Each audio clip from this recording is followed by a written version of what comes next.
Hey everybody, Star 6 Wars 1 here, and welcome to the next video of Persona 3 versus 11 Eyes. For this one, we are taking a look at the doomed characters of Takahisa versus Shinjiro. Now, before I begin, two things. First up, the voice actor. This time we're looking at a bit more of an unknown voice actor compared to some of the last ones, as Michelle Ruff, Vic Mignogna, and Yuri Lowenthal are pretty well-known voice actors. This one isn't as much well-known and is not always viewed very positively. His name is Grant George. Now, Grant George is done a few anime before this. He was Gilgamesh in Fate Stay Night. He's also the first Lancer in Fate Zero. And he is Keiichi from Higurashi. Those are my three notable roles from him. I think he's also done some other roles in some video games too, but I'm not as big knowing of him compared to a lot of the other ones. Again, I don't think he's a bad voice actor, it's just not a well-known and well-liked one. Next up, the second topic I want to bring up, the other potential character that could have versed Takahisa instead of Shinjiro. Now, I'm not going to talk about him too much here, but we will get into him at a later time. Akihiko would have been the other character would have versed versus Takahisa, but I felt that Shinjiro was a better match to verse him because both of them end up being doomed characters, while Akihiko survives the events. Shinjiro does not. But we'll get into the two of them and Akihiko later, when I cover characters I can't cover in the verses. Now, let's start off with Takahisa. This is another orphan. This time, however, unlike others, he actually has parents, he's just abandoned them. Or they threw him out. I'm not exactly sure the full details of that. And he was found by Sayako, who took him in and raised him as her own child. Cut to several years later, and we have him attending the same high school as everyone else. Takahisa can be a bit of a jerk sometimes, but given his backstory, it's quite understandable. And he is a good guy, he just kind of has some problems with his past. Also, he's a pyrokinetic, meaning he can control fire and command it. Trouble with that is, if his emotions get out of control, so do his powers. And ultimately, they do in the story, and that's why Yukiko has to kill him, like I mentioned in the last episode, because he loses control of his abilities after Sayako is killed by Superba. Who, for Superba, I'll cover in Villains. I'm going to be doing that a lot lately. The dire consequence he has to this is he has to be killed before he completely loses control. And it is the cruelest thing you have to ask anyone to do, is kill their loved one. I don't think he meant it as being cruel, he meant of it as he'd rather be killed by her than have to be killed by someone else and her suffering for it. But I actually think that he made it worse, to be honest. And yeah, he dies because of his powers. Now, I will say this right now, I actually think Takahisa is once again one of the better characters of 11 Eyes, due to his very developed backstory and relatable that he's kind of a dick, but you understand why. He's not in a position he's perfectly comfortable with, and you can tell a few things are not quite right. Then we have Shinjiro.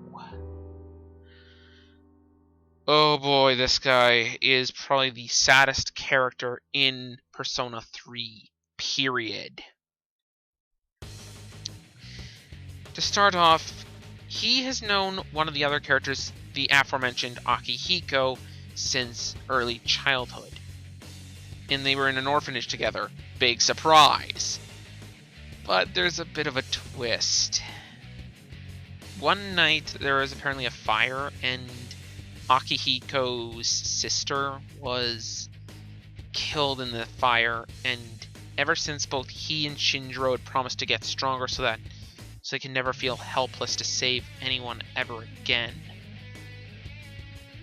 They are also two of the founding members of SEES, the organization that hunts the shadows. They and Mitsuru were the founding members. They continue to fight the shadows until one night something went horribly wrong. Just to mention right now, Mitsuru, Akihiko, and Shinjiro all had their personas artificially summoned. Unlike Junpei, Yukari, and the protagonist and some future characters that I'll get into later, their personas were artificially made, I think, or artificially enhanced. But there's a bit of a price to that. It makes the personas very difficult to control. I'll be bringing this one up again when we get into the villains, but let's just say Shinjiro loses control of one of his personas and gets an innocent bystander killed because of it. That was 2 years before the main events of the story. So already by this point, he has lost a friend, and he was an orphan to begin with. And just then he had killed an innocent bystander by complete accident because he lost control of his powers. Yeah, that's pretty damn harsh. Worst of all, that person he killed was a mother of another character, who we'll talk about in just another minute. After that, he left SEES, and then became kind of like this bit of a dick character, and very harsh towards the world. He still kept in touch with Akihiko from time to time, but they didn't always see eye to eye. Akihiko was still obsessed with getting stronger. Shinjiro there was something broken within him. And we're going to get into another spoiler here. Probably sometime during the periods of those two events, he starts taking things called persona suppressants. They suppress the powers of a persona, but there's a cost. Your life. These suppressants control your persona, but they slowly take away your life energy until it will eventually kill you. And Shinjiro's taking these. Yeah, that's pretty damn harsh. By the events of the stories, he's probably already dying. We don't know how long he has to live. So think about that for a minute. This character, from the very first time you meet him, is secretly dying. And none of the other characters realize this until later. Much later. Eventually, the person whose mother he killed, Kanemata, who I'll again cover with Akihiko in the extras, joins SEES. After Shinjiro learns that, he rejoins SEES. Why? And I'll get into that in a minute. They have a few battles onward from there on, and he feels like they're all a team, all of them friends. Then, one night of October 2nd, I believe it was, came one of the most cruel things of Persona 3. Kanimata joined SEES for one reason: to take revenge on Shinjiro. He asked Shinjiro so he could kill him, and I'm going to add this right now. Ken is the youngest member. He's an elementary student who wants to kill Shinjiro. Unfortunately, during the period of that, they're found by Takahisa, who I mentioned in the other video.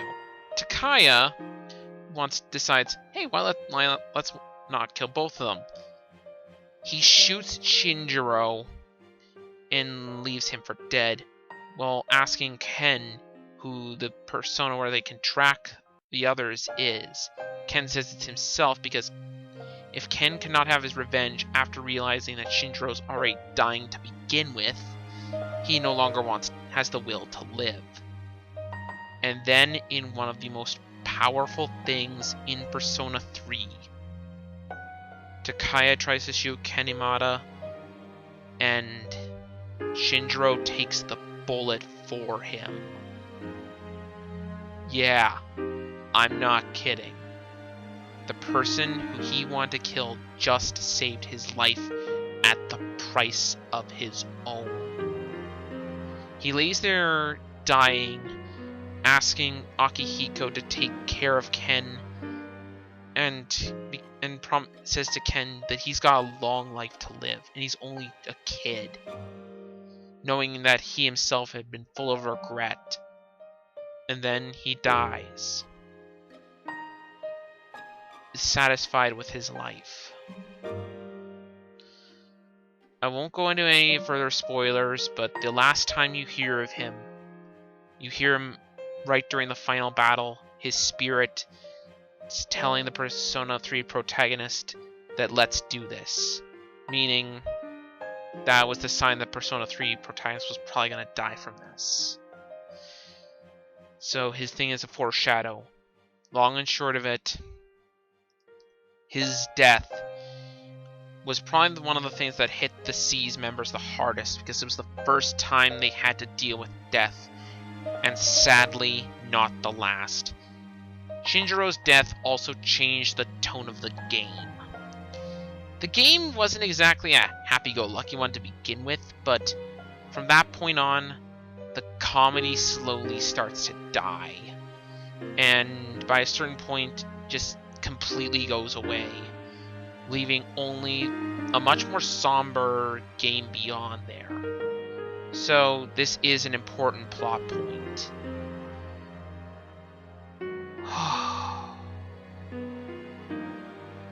Shinjiro does have a funeral, but I'll cover that another time, because that's more for Akihiko's development, not Shinjiro's. A big difference between these two also is Shinjiro's dead. He stays dead. He does not come back at the end of the game. He is dead after that point. Takahisa does. So yeah, ultimately, as much as I'm probably going to hate myself for saying this, Shinjiro is the better character. Because you see him from beginning to end as a dying person and only hear of his backstory. You never actually see it. You see this poor person dying, and you feel bad for him once you learn he's dying at the very end of his life that he was dying to begin with, making his entire arc and his character much more tragic as a result. Anyways, that's all from me. This has been Star 6 Wars 1, and I'll see you next time for Misuzu versus Mitsuru. See you guys then.